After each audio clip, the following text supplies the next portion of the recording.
Builder, back at it. Dan Braun here today with Braun Body Training, and not just one hat, wears multiple hats. We're going to get into the fact that he's a Dr. PT, owner of Braun Performance and Rehab, works with ISOFIT, has some performance partnerships, and then also runs his own podcast where, like me and Lucas, we want to find more subject matter experts, get better with our weekly continuing education, bringing on athletes and coaches, learning about what makes them tick and what builds them. So Dan does the same thing that I'm doing in that regard and has been doing it a bit longer than I have. I'm only 100 episodes in and he's way, way past that, but wears a lot of hats, likes to be fit, and grew up playing a lot of different sports, still active today. So we're lucky to have Dan. We're gonna get into a lot of things, but hey, man, Dan, thanks for being on the show. Yeah, Jim, I really appreciate you having me on, man. I love the work that you're doing. Right away, how old are you, Dan? 28. 28. If you could play any sport right now that you want to play, what sport would it be? And then you have to be a professional at it. So what sport would you want to play professionally right now? Yeah, I think it's a great question. And just looking back at my past history in sport that way, played soccer, baseball, football, all that in high school. Also grew up skiing, water skiing, wakeboarding, all that sort of thing. And I think if I had to narrow it down to one or two of those, I think one, being a kicker for a pro football team would be that. To me, that's like the best life there could be, right? Like you're making pretty good salary, pretty good money that way. You get to be on the football team, but maybe lower injury risk than some of the Right? other positions that might exist that way. So I Sure. like to think that the kickers definitely have a good gig. But by the same token, I also think it'd be really awesome to ski professionally as well. I have a ton of respect for the pro ski racing world that way. And, some of those athletes, Bodie Miller, Michaela Schifrin, the stuff they're doing in the space is just absolutely incredible. Given your body type and what you can do, what sport do you think you would be best at? Considering I've been skiing since I was like 15 months old, I like to say skiing is going to be the thing. And it's funny because if you look at me playing some of these other sports, like I have the physical strength and the power for it, but I'm a little bit of a motor moron, self-proclaimed. So the coordination piece isn't always there, but for some reason on skis, it registers. It happens naturally. So I credit that to my dad for putting me on skis at such a young age, like around the time I was literally just starting to walk. So, Bodie Miller or Lindsey Vaughn? that's a great question. I think they're both absolute legends in the space that way. And they're both some of the best athletes there are. Just from a personality standpoint, I think I vibe a little bit more with Bodie Miller. Like if you look at his history as a ski racer, I think he's got a little bit of a rebel attitude that way, and the stuff that he's done. And he's someone that really just knows no limits, and he's just going to continue to push it as hard as he can, as long as he can. And I have a lot of respect for that, and I like to think that I embody a similar kind of a vibe with the work that I do that way. Bodie's a big partier at some points in his life too. Yeah, no, Right. he's a absolute legend in the space, and it's one of those things that again, just the names in the ski space that way. Whether you look at Lindsey Vonn, Michaela Schifrin, Bodie Miller, any of the other incredible athletes, like they're doing such incredible things that way, and I have so much respect for all the athletes on the national team, and I think them being able to represent their country and travel internationally and all is just unbelievable. Would you rather win a Super Bowl as the kicker for your favorite football team, or would you rather win the downhill Olympic medal? I think an Olympic medal. I think that feeling, and I can't speak to this personally from experience, but I would Sure. imagine the feeling that you get of winning a medal for your country, like just something bigger than yourself at that point. I think there's something special about that. What's your walkout song going to be then? So I guess it's going to depend on my mood. You know what I mean? Like I think if I want to give a little blast to the past, like I grew up. My dad always played the '70s, '80s, '90s music when I was a kid. So a little, hat nod to like some Bon Jovi or something like that. But lately I've been listening to a lot of Ryan Jesse music, so I'd probably throw one of his songs on. It's kind of like a little bit of a mix between country and metal, so I'd probably throw like Outrunning or something like that on, one of his better songs, I think. So now you get to go out and it's all your buddies and your family, and you get to have, your essentially your best meal, like as if you're on death row, but it's for a good cause. You just won a medal. What's going to be, on the menu for Dan and the party afterwards, the celebration? What's everybody going to be eating at the big party? Ever since I moved down here to North Carolina, I'd say at least once a week, most weeks 2 to 3 times a week, I'm getting brisket from someplace really good. So I'd Nice. probably look for some real good barbecue someplace. Get me some good brisket. Obviously, you got to pair that with some good sides. So can we get some hush puppies, some mac and cheese, all the fixings with that? But I think it's really hard to beat well done barbecue that way. So I'd probably load up on all that barbecue, and then afterwards, you obviously got to hit a little dessert.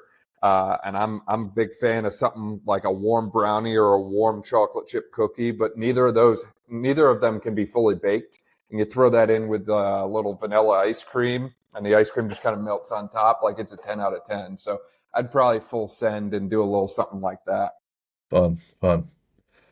So everyone in their career, they think they have an idea where they're going to go, and it's kind of funny because it usually doesn't always go that way.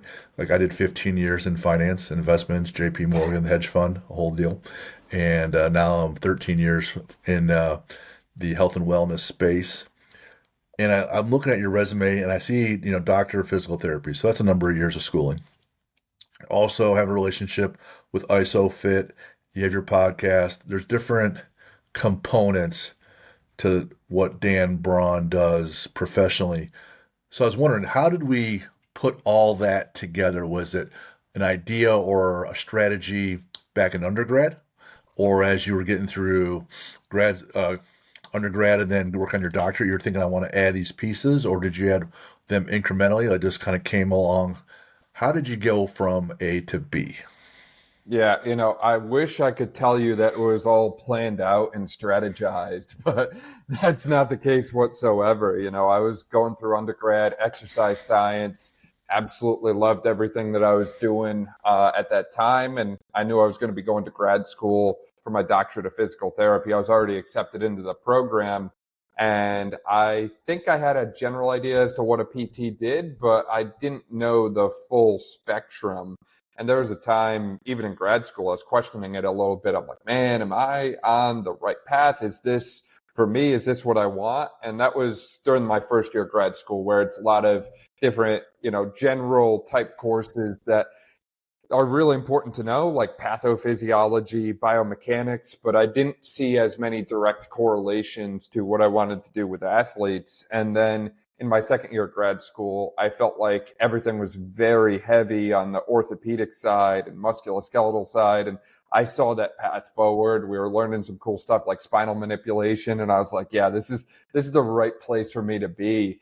And the plan initially was to graduate and find a position working with athletes just to gain experience, put the reps in, and so on that way. During my time in grad school, COVID happened, and I found myself with a lot of newfound free time. Obviously, still have to take exams, still have to do lectures and study and prep, but there was a lot of newfound time because all of that stuff was asynchronous from home. And I was really concerned that during that time I was going to get soft, for lack of a better way to put it, right? It's easy when you aren't in that kind of environment where everyone else is pushing themselves and studying and putting in the hours when you're not surrounded by them. It's very easy to just kind of go off the beaten path, if you will.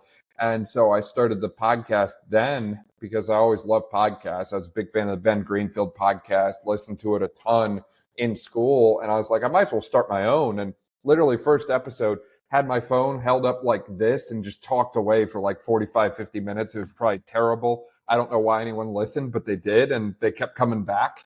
And eventually I actually learned things like audio editing and, what microphone to get and all that kind of stuff. But it was really just something I started on a whim and just refused to quit. And all the other things that you mentioned, ISOFIT, Vault, all these other different companies and brands that way, they all kind of came about just from me refusing to say no, and also just being too stubborn to quit the things that I started. I really never appreciated this concept of quitting what you start.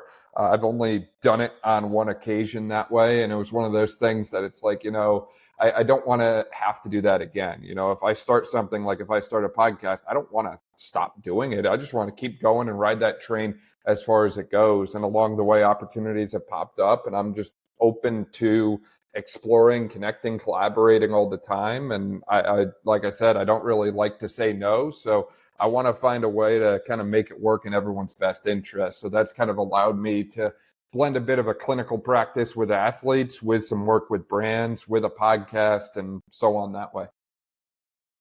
It's interesting, and I love how there's a number of things there I want to comment on. One, you're worried about getting soft because you weren't surrounded by people all pushing, right? And when you talk to athletes, if there's someone who's a receiver, they'll say, "Hey, I'm really lucky that I go against this defensive back," or "I'm an offensive lineman. I'm really lucky I go against this defensive lineman," or "I'm playing basketball," or maybe you're a batter in baseball and we just saw the World Series. Well, I'm really lucky that our pitchers are so great. I have to face them, right? Because it keeps them pushing, right? They're on the edge. So you recognize that the value of teammates, and that's one of our 6 components here, teammates, that you want to see your future. Show me the people you hang out with, right? Number two, there was a bit of adversity with COVID, and people are sitting around. Some people are working hard at home. Some people are working hard at just drinking. Some people are baby making, And you thought, well, maybe I could pivot a little bit and expand a branch of Dan Braun, of my business and who I am. And similarly, that's when, my gym and I, we had a nutrition, and we're not just training folks. So I totally empathize with that, hey, we have a moment here to take a breath and take a look around. Maybe I want to add a piece. So that's awesome that you're not, driven people do that, right? Instead of just waiting for life to happen to or for them, you're out there making it happen. So I love that piece. And I got to believe that when you talk to folks, whether I looked on your history, there's doctors, there's athletes, there's coaches, there's MDs, there's psychologists, there's panels of people. It's got to be, I don't know if you seem like me in that every week when I record, I just get a great time meeting new folks and learning stuff. And so I can get better just by hanging out, listening to someone else talk. I don't have to read a book this time or listen to someone else, but you just kind of share and look at someone else's perspective. And I just find that just a huge gift from God. So I really like the approach in that. See, I'm at 50 and you're not even at 30 yet. So man, you got a lot of years and a lot of potential to keep building that impact. So man, good for you.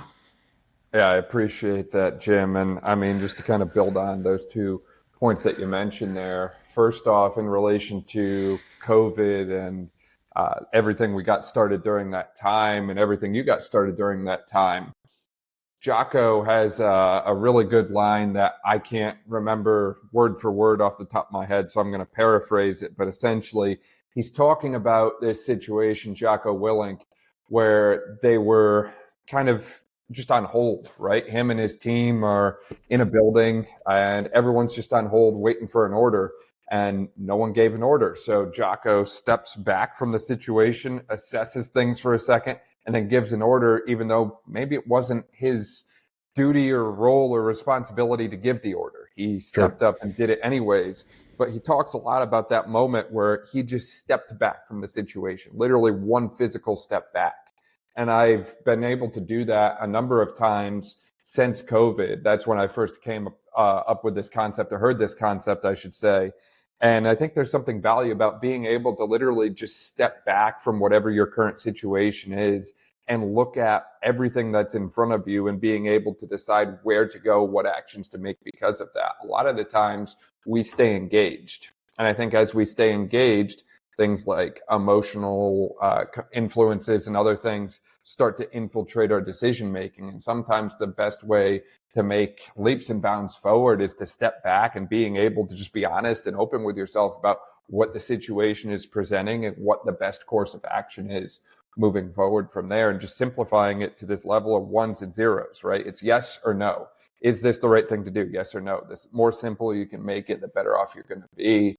And I think to your point on the value of conversations, to me, I think there's value in every conversation and every connection. I don't really care what someone's title is. I don't care if they've been in this space 1 year or, 20, 30 years. I want to connect with them, and I want to view that as a learning opportunity and experience. Best example I can give of that recently, a couple months ago, we did a roundtable podcast with some lacrosse strength coaches, and I had someone send me a text afterwards, and they're like, hey, enjoyed it, loved it, really learned a lot. But one of the guys on there said he was just wrapping up his first year. I was just curious, why did you have him on if he's only worked in the sport for a year? And I go, I want to know the insights of the people that have been in the space for 10 plus years. And I want to know the insights of the new generation as well, because they might be looking at things through a different lens or a different perspective that none of us have ever thought to go before. And that's how new ideas get generated. And that's how we continue to build and evolve moving forward. But if you're not willing to have the conversation, none of that ever happens. So I think there's so much value in just getting good people together and talking about selected topics. I've not had, knock on wood, I haven't had anything negative come from it so far. Well, if you need more volunteers, I'm happy to help out in any way, make an impact. So keep me in mind. And I agree, you get a good discussion. My wife and my wife's comments on this consistently, that she's saddened by her perception of the world now, and that you'll hear a lot of Democrat, Republican rhetoric, and she'll say, "Can't we just talk and have a conversation? Why does it have to be, hey, I think this, and if you don't, I'm going to attack you?" And it just gets violent right from there, because the Socratic method of asking questions after questions and finding different ideas works when people are going to be open, and when they're closed, they're not. So I love the idea of having roundtables. And I agree with 100% with what you said about taking a step back. And so one of my main shticks as like the coach, or what I'm about is, all right, this is a good practice. Do I want to implement it? So then what is my process? So I can sit there and say, hey man, it's good to take a step back every once in a while, right? So then Jim comes in, and I'll say, all right, so how often? For us, we like to do it every 90 days, every 13 weeks, whether it's 1 day locked in a cabin or 2 days. And all right, here's where things are going. Because like you and me and everyone else, you get into a life of momentum where I'm going in a certain direction, and you're like, well, shoot, man, 5 years down the road, how did I get 30 pounds heavier? How come I haven't balanced my checkbook? How come I have a weak relationship with one of my kids? Because you've been doing the same thing without taking a step back and evaluating, can things be a little bit better or a little bit different. And I think once you have an idea that, hey, this is going to be important to do, like taking a step back and looking around and evaluating, simply then ask, what's my process going to be? And then work with that for 1 to 2 years, and then just evaluate the process. Like, here's my process, I'm stepping back.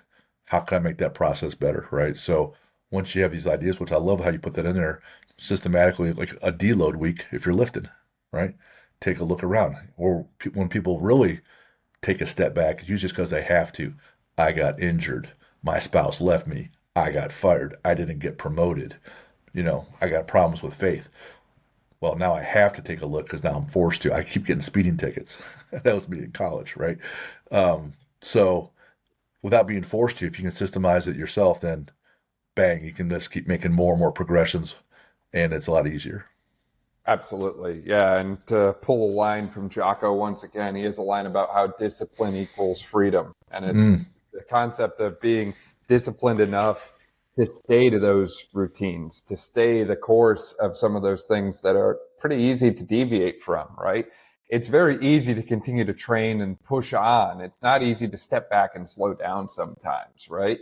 What's the hardest thing for a car to do? Speed up and slow down. It's real easy to sit there and stay on cruise control and keep going. But Sure. sometimes you hitting the brakes and slowing down a little bit is the best thing that you can possibly do. Whether you're a coach, clinician, an athlete, just slow down and assess yourself.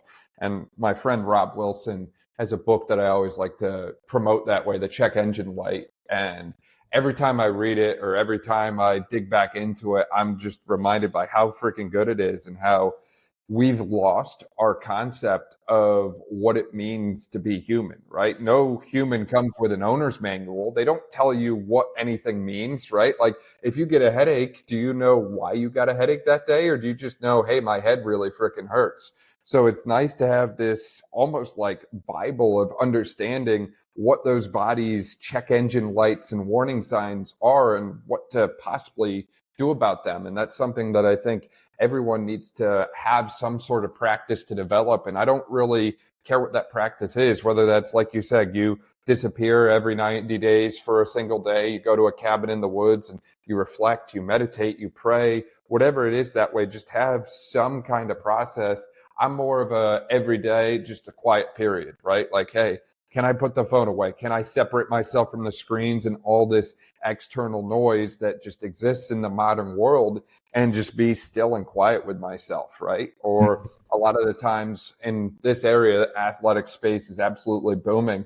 And I have no issue going to a game and watching half a game or an entire game, just going and watching. And it's like, a lot of times people think that there needs to be some type of like, oh, you need to go with a group of people. You need 20 of your best friends to go and enjoy it, or you need to constantly be on your phone to get the most out of life. And it's like, no, I think there's so much value in the peace that comes with not needing any of those things. I know, Sure. my friend Pipper Anderson, and him and I joke at least 3 times a week about how one of these days we're both just going to pack up, buy a ranch in Wyoming and fall off the face of the earth. And it's like, for me, that's the new value of peace. One of my members at the gym asked me the other day, "Hey Jim, if you weren't coaching, like the place burned down and you didn't feel like rebuilding, like what would you do?"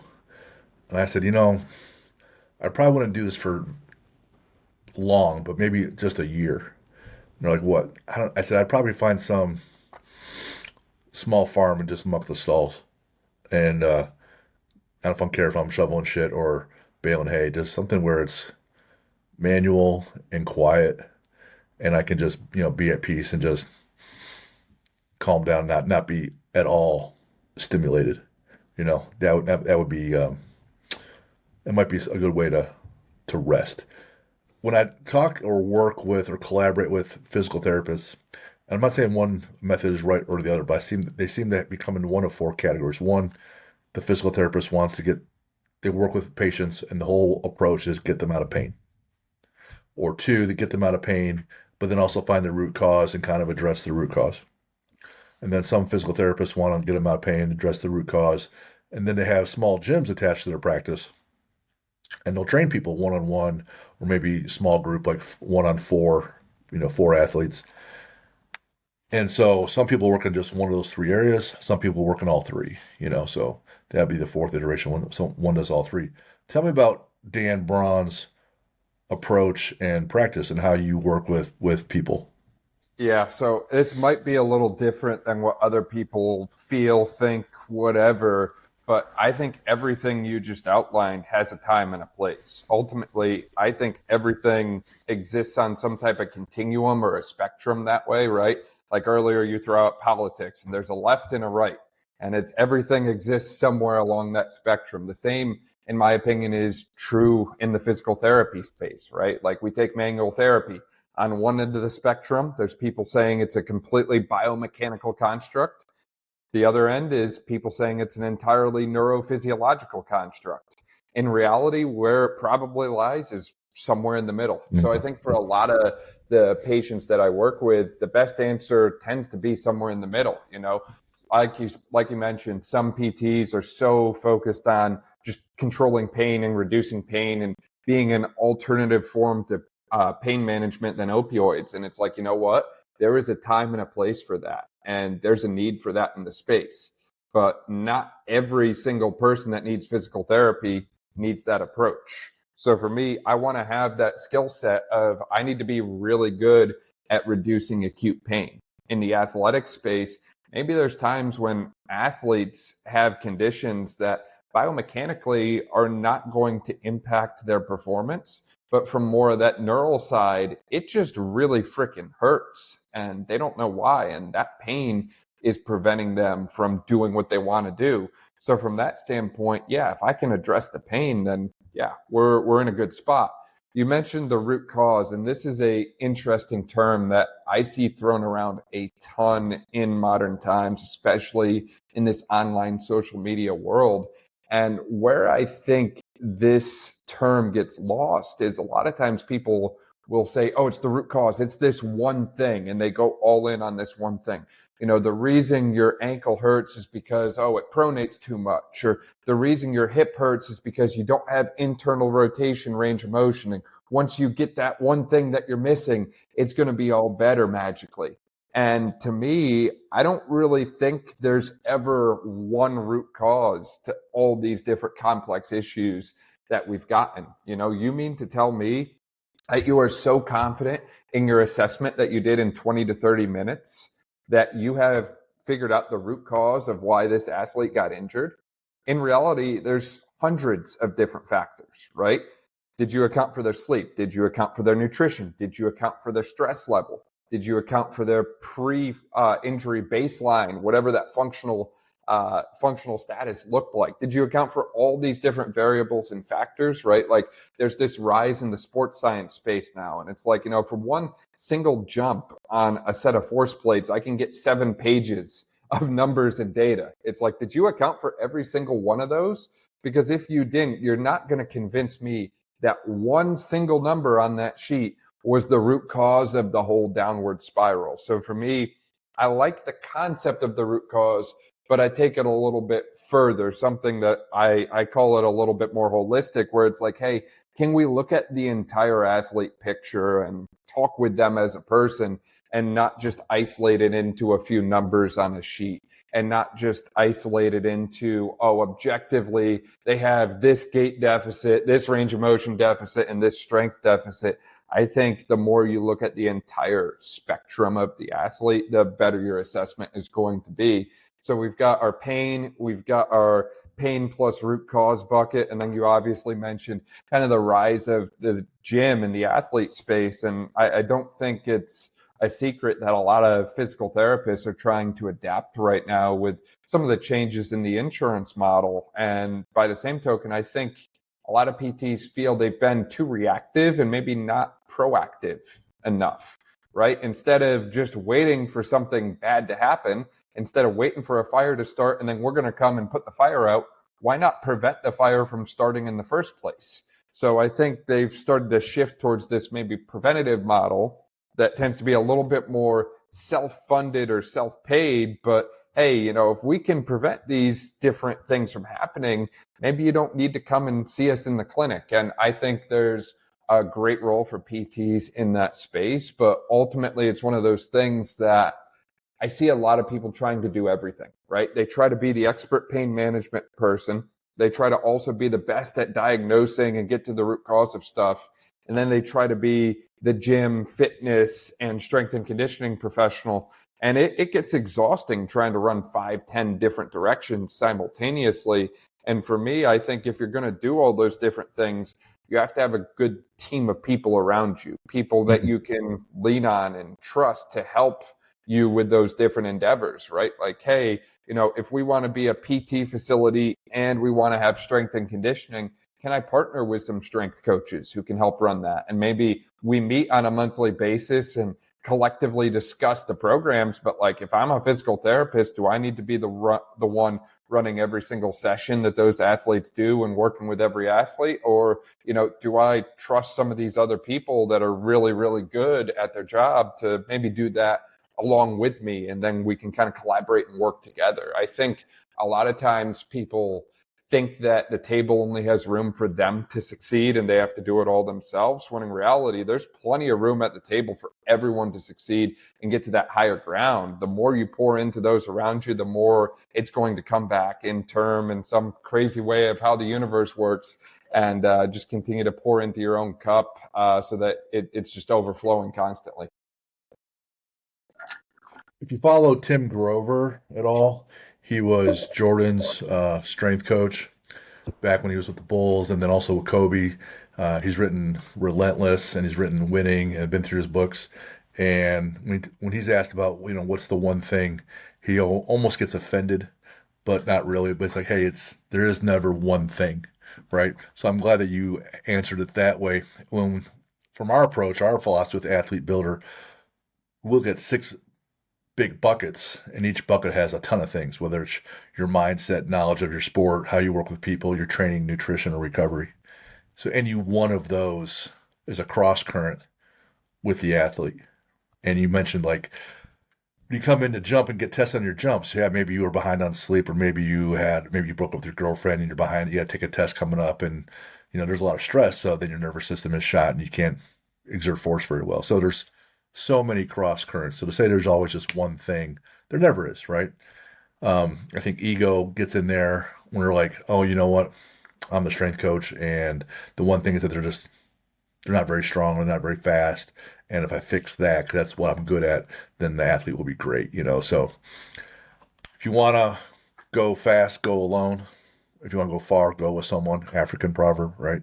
And so to your point, you could have a good practice, but it's not going to be great because it's not really sustainable in all those areas because you can't wear all the hats all the time, right? And when you're trying to, early on, maybe you're starting your business, maybe you have to wear all the hats, but the quicker you can get out of that and partner with or collaborate with people that are great at their piece, then it's just so much easier. We got someone great blocking and someone great running, then it's really easy. But you have 2 great runners and no blockers, and then you're kind of in trouble, right? So that's huge. And when I look at athletes, just making it easy, by age. You got younger athletes, teenagers, high school. Then you got a more aggressive elite level athletes, college athletes, pros. And then you got just average Joes and average Janes. They're doing athletic things. They're skiing, maybe tearing ACL. They're doing CrossFit. They're doing powerlifting. They're doing whatever, but they have, athletic type injuries. In any one of those 3 areas, younger ones, the elite level athletes, and then just average Joes, do you see any significant trends with injuries? And then you come up with like different preventative things. So do you see any like trends that you're like, man, I see a lot of ACL tears, or I see a lot of people that hamstring tears, or whatever, shoulders in CrossFit, or backs in powerlifting? Do you see trends in those areas?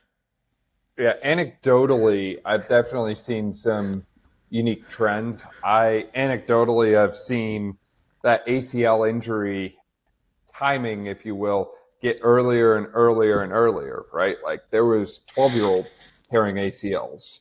And I just think back to when I was in school, 12 years old, I was probably in 6th or 7th grade. And at that point, I mean, I don't remember anyone tearing their ACL. Like to me, that just seems younger than what we might initially expect. And by the same token, I also felt like I was seeing more of that kind of active adult population that you outlined present with multiple injuries, right? Like it wasn't just one surgery. It wasn't just one thing. It was like 3 or 4, right? There was a individual I worked with and shared quite a bit of online who was in his early 30s, and he was on his 3rd knee surgery in his early 30s.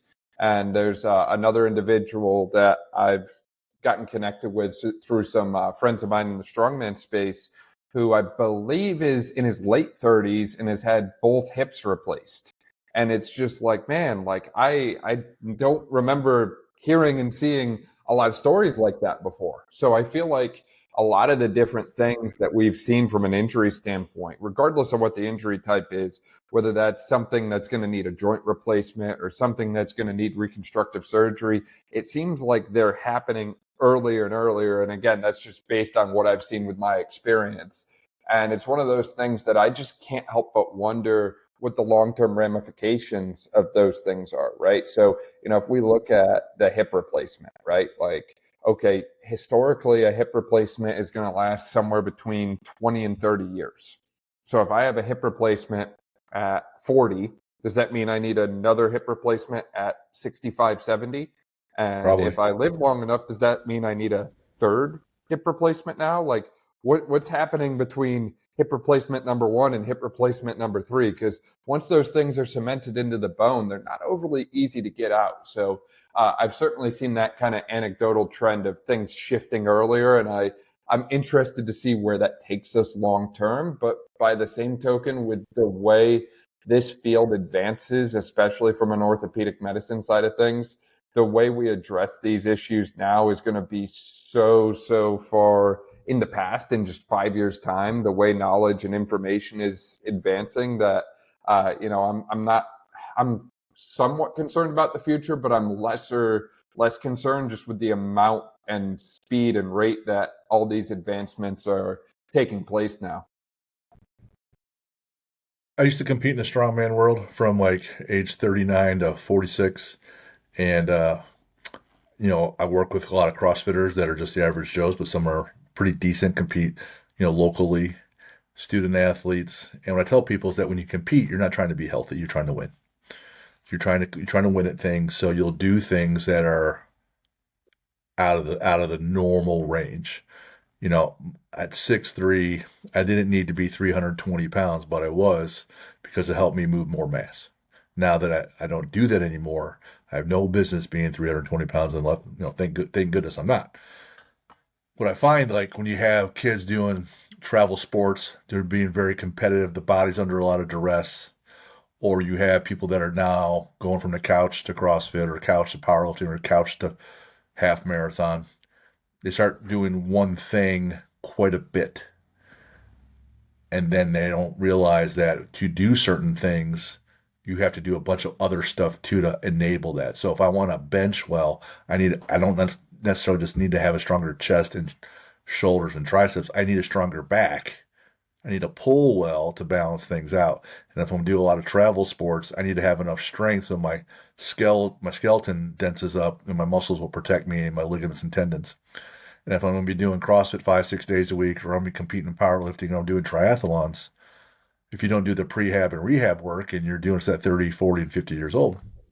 So it's if you want things, you want to do things, you want to pass your calculus exams, you got to do the other stuff that enables that to happen. And what happens, like me and anybody else, you don't do some of the little things, the prehab, you don't do the nutrition, you don't do the mobility and stability things, and next thing you know, well, shoot, I got hurt, right? And so I think that it's okay when people make a decision. I want to be really aggressive. Like if you're always skiing and you have weak legs, well, those knees are going to have some problems. Your hips are going to have some problems, right? You have a weak core and you can't hold a good posture, and your inflection and extension all the time in your spine, you're going to have some problems. So make decisions. That's fine on how you want to live your life. But then you also have to make the decisions to do the work to enable that. And when people don't, that's usually when they get hurt. Yeah, my friend Nick Sedato summed this concept up perfectly in his book. The title is "Sweat More During Peace, Bleed Less During War," and it's as Right. simple as that. The more you prepare for the things that you're trying to embark on, the less likely you are to have things go wrong when that time comes. What I do is say, hey, I don't need to be perfect. I don't need to know everything. I just want to keep asking the questions. So if I come to you, Dan, I'm like, I'm a soccer player. I'm like, hey, I'm playing travel. I'm playing this much. What am I missing? What do I need to do differently in my preparation? You said, sweat more in practice, right? Well, physically, what's my training look like? What's my calorie intake look like? What's my should be what kind of strength training should that look like? So just keep at. I just want people, athletes and coaches, to take a minute, take a look around and say, hey, do I need to be doing anything differently at all? Whether it's that every 90 days or once at night, but hey, I'm going to make this plan for this year. What do I need to do differently? Just take a minute and have a look around. I think people just make a decision. All right, I'm going to play on this team and play travel or whatever, and they don't envision at all what comes with that. And maybe they couldn't because they're not able to see ahead. But find someone who does work in that space and say, hey man, I'm gonna start being a Highland Games thrower all the time. I'm gonna compete 6 months of the year. What's missing in my approach so I have some longevity? That's all I'm telling people to do. Ask some questions. Yeah. Yeah. I mean, at the end of the day, you kind of become your own high performance director, or maybe the parents become the high performance director for their kids that are the athletes that way. And it's like you become the person who asks the questions, to your point, but also kind of surrounds yourself and builds out that team, Team. right? Who That are the team, people right, that yeah. you surround yourself with? Going back to your point before about the importance of surrounding yourself with the right people, right? Like, hey, we're going to surround ourselves with a good strength coach, good nutritionist, and we're going to surround ourselves with a mental performance coach. And that's going to be our initial team. And it's like, oh, injury happens, unfortunately, for reasons outside of our control. Like you've made the football example a few times. It's like, I can do things to help reduce your likelihood of injury, but if a 300-pound defensive lineman decides he's going to blow right through your knee, there's only so much I can do to help reduce the chances of that happening. It's bound to happen in the sport at least once anyways. So that happens. And then it's like, okay, now that team includes physical therapist. It includes AT at the school, whatever it is that way. It's like, that team evolves and changes over time, but ultimately the athlete or their parents or other key stakeholders have to act as their little high performance director to help them navigate those situations, those conversations, that team dynamic, and so on that way. I love that piece about accumulating your team. You're only as strong as your weakest link, obviously. One thing that makes my job really easy when I have good guests like you and you complete your homework and get it to me. So, under the mindset questions, you wrote habits, which I love, right? And the joy acronym. Talk about those two components and mindset and how that applies. Yeah. So for me, just starting off with the joy acronym, this is one that I wrote on a sticky note, and it's probably still on my bedroom door back home. I had a thing for sticky notes back in the day where I put these little reminders there, and I'd stick them on my door. So then every morning before I walk out, it was like that little reminder, right? And for me, joy was simple. If you want joy in life, it's the order that you put things. Jesus, others, yourself, right? Faith first, take care of everyone else. And, I think a lot of times people flip that and they feel like they have to take care of themselves first. But I kind of put myself last in a lot of things. And that has really paid off for me. It's like, look, I just want to find a way to help other people succeed. I want to find a way to make room at the table for more people to experience whatever their definition of success is, right? And I think the more you focus on having that foundation of faith first, then helping others, and then I'll take care of myself. Like the first two end up taking care of you as an individual somehow, some way. I can't explain how it works. It works like that. And then to your point as well on habits, I think at least for me, one of the things that I've really appreciated is my ability to just stay disciplined and do the things over and over and over again, right? Like every morning I get up and we're going to the gym. We're going to work out. It's not an optional thing. It's not if I feel like it. It doesn't matter what the weather is. Success doesn't care if it's cold, if it's early, if it's tired. Success only cares about if you showed up and checked the box. So for me, it's like, it's simple. The more simple I can make things, the better it is. So for me, I'm going to simplify it to the point where it's just something I do every day, right? Like, hey, I'm going to the gym every day, period. It's simple. I'm just doing it. I'm going to read every day. Again, it's simple. I'm just doing it. I'm going to learn something new every day, whether that's in the form of the podcast, in the form of a book, whatever. It's simple. I'm just going to do it. So I think having those habits aligned that allow you to just stack them over time, over and over and over again, like you're always getting at least 1% closer to where you want to be at the minimum, because you're moving towards that goal, right? The needle is constantly moving forward. Maybe it's faster one day compared to the other, but it's still always moving in that direction that you want to go in. So I think there's just so much value in staying the course and finding ways to continue to chip away over and over and over again at those bigger goals that you're after. Beautiful. Love that. I was at the airport and I picked up one of uh, Tim. He's the 4 Hour Work Week guy. What's his name? Yeah, Tim Ferriss. Tim Ferriss, right? And I picked up, and maybe it was Tools of Titans or one of those collaborative books. And I just opened to a random page, and the line was, "Goals are for losers." And I'm like, okay. And the second line was, "Systems are for winners." Meaning that if you have a goal but you don't have a system in place to achieve the goal, then you just have this little wish, right? So if you have a goal, it doesn't really matter until the system is in place, and the system is the habits that you utilize to build. So that really sums up exactly what you were preaching there, which was huge. If I look at the training questions, you have two completely opposite ends of the spectrum components. Body weight pull-ups, something that you love, right? And then you have strongman training, which is, having done it, my definition of strongman training is just pick up really dumb shit. And it's usually kind of cool, right? And I like doing it, but it's usually big and then heavy. So heavy, 1 rep, whatever, or just for 1 minute of reps, or carry something heavy for less than a minute, versus pull-ups, body weight, and get a bunch of those.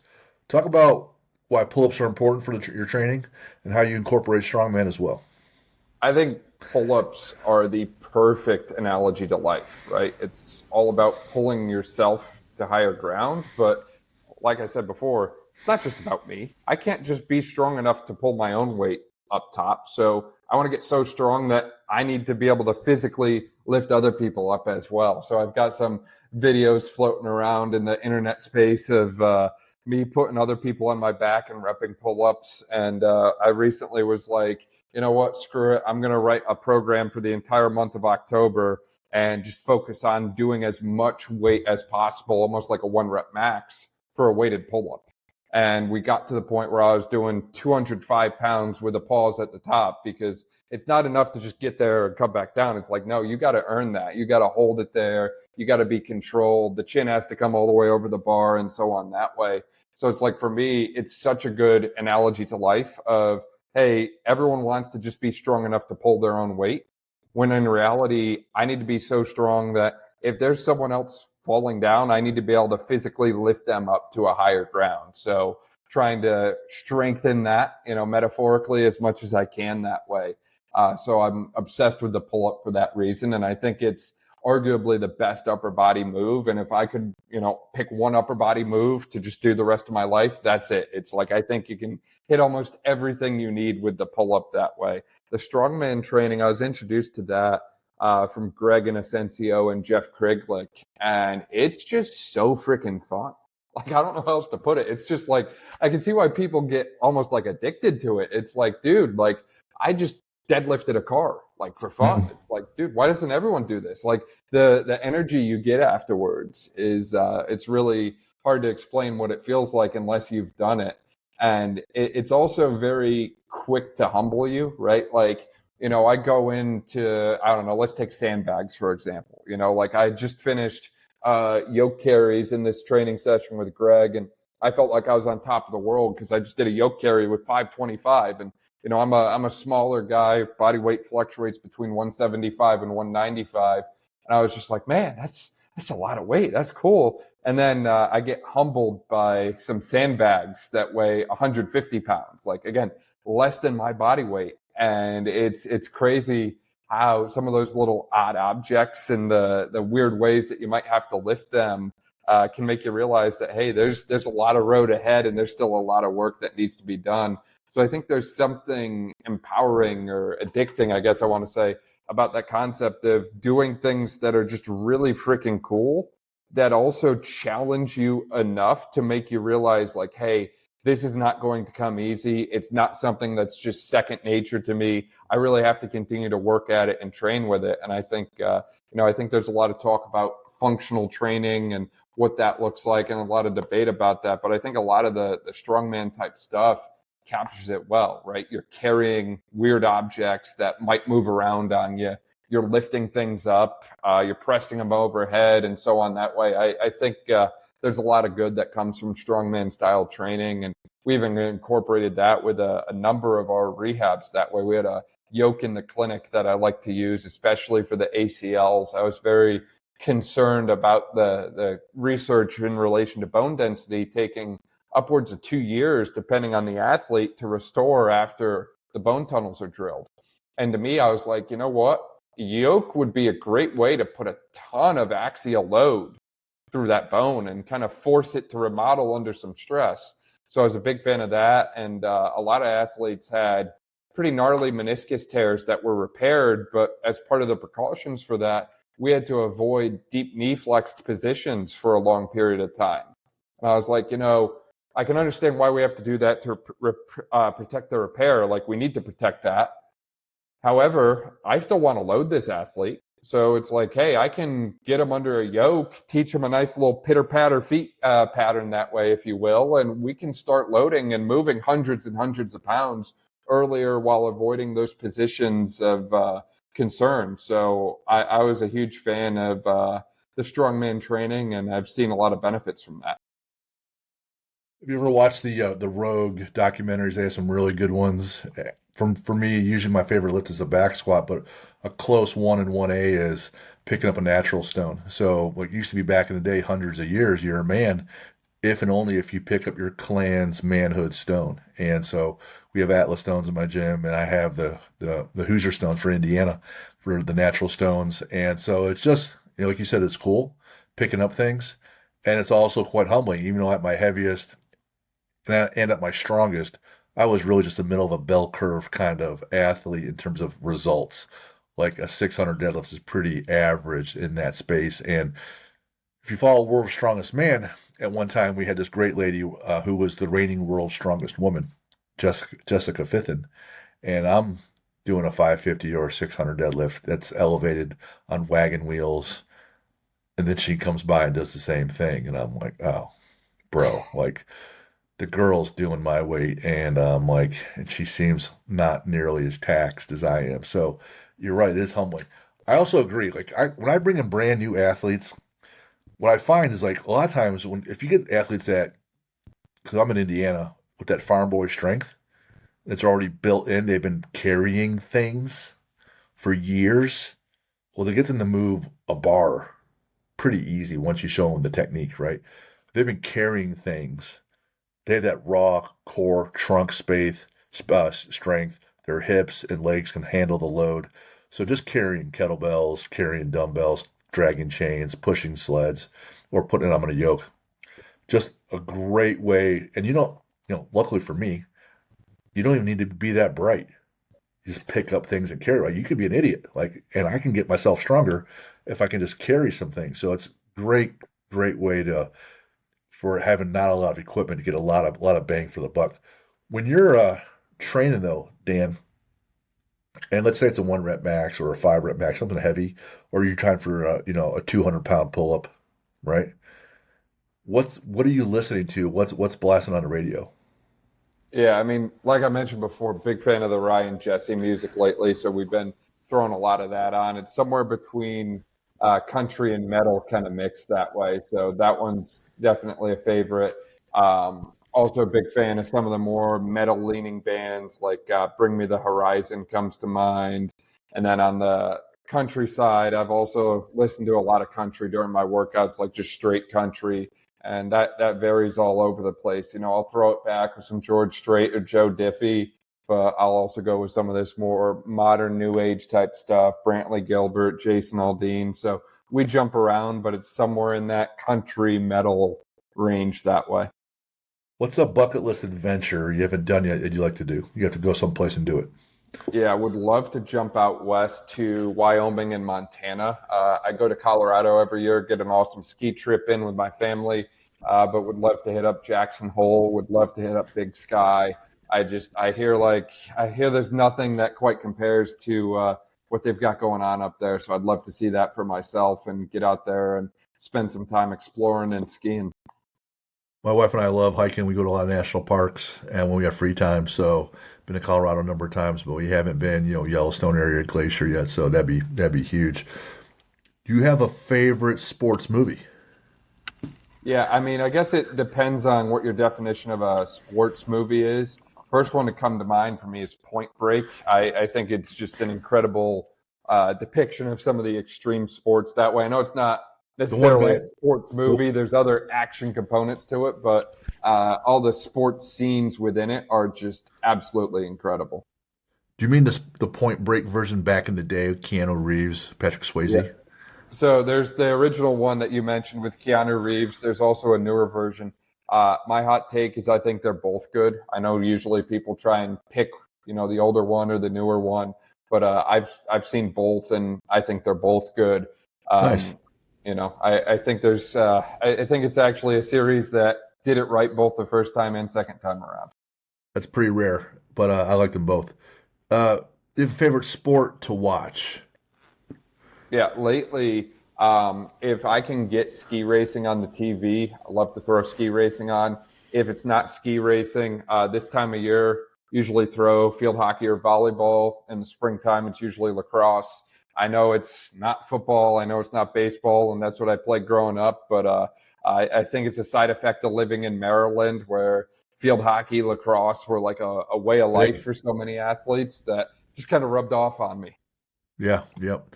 I never had been around rugby until I was coaching some student athletes, and having watched more and more of that, I'm really enjoying learning the nuances and the traditions of that sport. Do you have a favorite athlete currently or dead or retired? Doesn't matter who that you like to watch. Yeah, I mean, lately, current skiing space, Michaela Schifrin, retired skiing space, Bodie Miller, unrelated to skiing, but still just an influential figure. When I was in high school, I was a big fan of Greg Plitt, who unfortunately passed away when I was in high school. But the stuff he did in kind of the fitness space that way, and the motivational talks he gave and stuff, like he was next level. So would have been cool to meet him. What about a book? I know you mentioned Check Engine Light. That Yep. sounds like I have it written down here. Any others, or is that your favorite? Yeah, Check Engine Light, Nick Sedato's book, Sweat More During Peace, Bleed Less During War. I'm also a big fan of Jocko, obviously, and a big fan of Jordan Peterson. JP's 12 Rules for Life. In my Yeah. opinion, it's an incredible read. It's probably top 10 in that self development category of books that I've read, and it's one that I go back to a lot. I know some people find it controversial, but I like it. I like it. I'm here for it. Beautiful. Superhero. It could be a real life person, or it could be something fictional. Yeah, I mean, fictional Iron Man or Batman. I don't know if it's a Marvel or DC thing, but they're very similar characters to me. And their stories and backgrounds. Big fan of both. How about a villain? I'm gonna go Bane from Batman, and I think Tom Hardy just played that part really well, right? Like, there's something about rolling into the villain role, all like jacked up, swolled up. It's like, if you're gonna be a villain, you want to be the jacked villain, right? Sure. I hear a lot when we I always ask that question. So far, the most common one is the Joker. Um, Heath Ledger was just outstanding with it, but Bane is often picked, and some people can't decide if Deadpool is either a villain or a hero. So sometimes people pick him. Uh, Favorite lift? I have you down for pull-ups, and that's awesome, man. More than one times body weight pull-up is outstanding. And then you like to, since you like to lift in the morning, right? First thing. Yep. I like that too because you get out of the way, no excuses, right? You come home later, you got kids, you got activities, or maybe you're tired, your nervous system's a bit wrecked. There's a lot of reasons not to. And then if I get the workout done before I'm even thinking, should I do it or not? Well, that's already over, you know. You got a quote for us? Yeah, so I think it's a Latin phrase which I'm not even gonna attempt to pronounce because I'd butcher it. But essentially, it goes something like, "If you want peace, prepare for war." And again, that goes back to that analogy we talked about before, right? Like, if you want to experience those moments where things are comfortable and calm and collected, and you don't have to stress when life is otherwise stressful, you have to prepare for it. And the more you prepare, the less likely you are to experience bad things when that time comes. Uh, it's weird that this is one of the few times in my life where I can provide value. I took 3 years of Latin. So that CV, so it's the SI is pronounced like a C, the V's Mhm. are pronounced like W's. So C, V's, Pacum, Parabellum. So I love that. Tell us about ISO Fit. What is Yeah. that? So ISOFIT, I got connected with the CEO, Brad Thorpe, several years ago now. And it's funny because the first phone call I had with Brad, I took it from my now ex-girlfriend's apartment and, paced around her apartment for probably an hour and a half on the phone with Brad. And it's clear him and I worked out, I guess, and her and I didn't. Um, but yeah, it was it's a cool company. They're really doing some great stuff in the isometric training space, which I'm a huge fan of isometrics in my rehabs and my own training. And I think a lot of the exercises we've talked about have heavy isometric components to them, right? Like whether that's loaded carries, yoke, or deadlift, whatever it is that way. It's like there's an element of your body that's not moving. And the stronger it can be when it's not moving, the easier the moving part, experiences that exercise, if you will. So big fan of the stuff they're doing in the isometric space from a equipment standpoint, education standpoint, awareness standpoint. And I think it's good to be involved in something like that. I don't see a whole lot of companies going all in on something like isometrics, but I think it's cool to kind of be involved in that space. And I get to have a very broad role there that involves travel, involves a lot of connection and FaceTime with people. I've been able to meet so many cool people and hopefully have a positive impact on so many cool people as well, whether that's through the product or the education or whatever that way. I think it's been a really fun addition to the growing list of things that I do. The original, some of the best lifters with the West Side Barbell folks. There's the concentric, then the eccentric, but that same group was still doing isometrics, and it kind of got lost a little bit. So a lot of the greats, the elite FTS, the Matt Wennings, they do that. Cal Dietz, you'll hear him talking about that triphasic training, and one of the three phases is the isometrics. So, it is a component, and when you neglect any component, nutrition, recovery, or even in your lifting, an isometric versus, dynamic movements, you're gonna develop some kind of imbalance or weakness, and it's just another tool in the belt to make sure that you can keep doing things and sustain it. Where can we find you online, Dan? Yeah, so my MySpace account is Beautiful. yeah. So Instagram, You're too you young to even can make that joke, bro. Braun, just my last name underscore PR, just for performance and rehab. You can find that on Instagram, TikTok, YouTube, all the different things that way. And my email is braunbodytraining@gmail.com. That's probably the quickest way to get a hold of me there. And the Braun, Braun, So in the email, it's spelt with a W. right? With everything else is spelled with a U. So the original LLC that I formed was Braun Body, Braun with a W. And the advice given to me at the time was, if you ever sell it, you don't want your last name to be the thing on it. You want it to be separate. And Sure. maybe that was terrible advice. Maybe it was That's probably great right. advice. But we've evolved and adapted and rebranded since then. But I keep the original email. So Beautiful. We'll stick around here for a few minutes once we sign off. For those that keep following along at home, keep sending in questions. Info at athlete-builder.com. Be on the lookout. Our December webinar, the first Tuesday in December. We'll be lining things up to get people squared away for all of 2026. Dan, it was great having you on, man. Love the time. I'll thank you for the gift of your, effort, expertise, your willingness to share. I benefit from it. I know our listeners will also. I have some takeaways. And as you can tell, there's a lot of books behind me, so there's more books I want to get and put them in the queue for me to read. But Dan, I had a great time, and I really enjoyed it. Thank you Yeah, I really appreciate the opportunity, Jim. Thank you so much. for sure.